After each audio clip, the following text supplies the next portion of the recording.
নমস্কার বন্ধুরা, আশাদের খোঁজে রান্নাঘরে আপনাদের স্বাগত জানাই। আজ আমি উচ্ছের একটা রেসিপি বানাবো। তার জন্য উপকরণ নিয়েছি উচ্ছে, দেখুন এইভাবে কেটে নিয়েছি, কেটে ভালো করে ধুয়ে রেখেছি।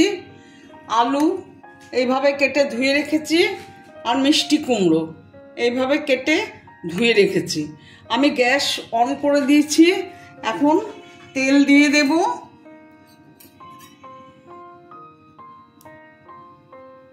সর্ষের তেল দিয়ে দিলাম,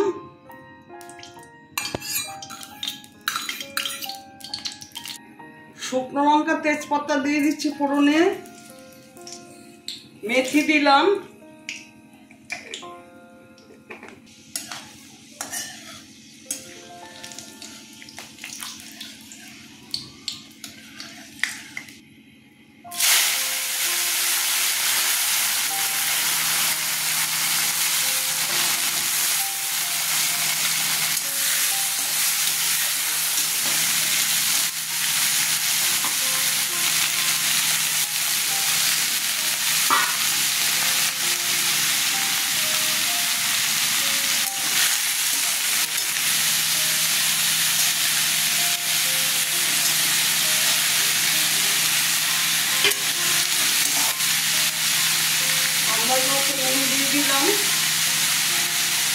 হলুদ দিয়ে দিলাম, আর কোনো মশলা এতে দেবো না, লঙ্কাও দেবো না, শুকনো লঙ্কাও গুঁড়ো দেবো না, কাঁচা লঙ্কাও দেবো না।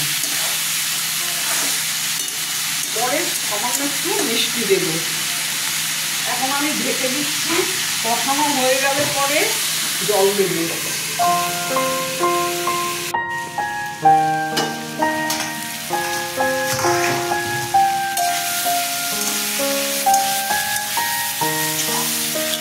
কষানো হয়ে গেছে, জল দিয়ে দেব।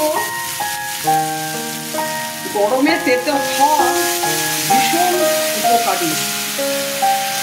এই গরমে প্রত্যেকেরই একটু তেতো খাওয়া উচিত।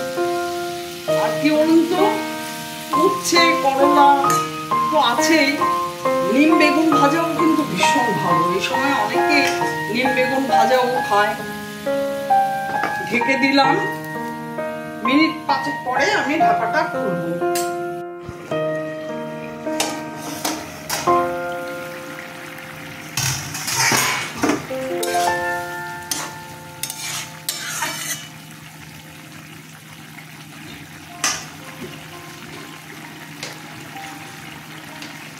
আমি এখন অল্প চিনি দিয়ে দিচ্ছি।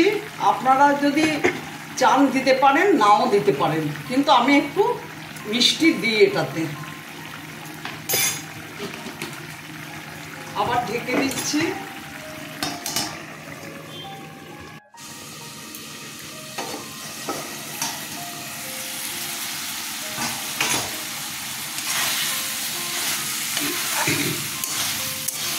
আপনারা এইভাবে এই সবজিটা করতে পারেন, এটা কিন্তু বাচ্চারাও খায়। একটু মিষ্টি দিলে বাচ্চারাও খেতে ভালোবাসে এটা। আমি তো মাঝে মধ্যেই এটা করি।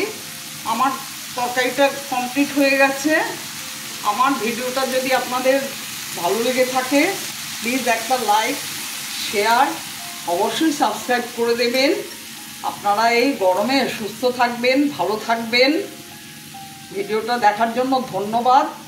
আর উচ্ছে এইভাবে রান্না করে অবশ্যই খাবেন, বাচ্চাদেরকেও খাওয়াবেন। আমি এখন গ্যাস অফ করে দিয়ে ঢেকে দিচ্ছি।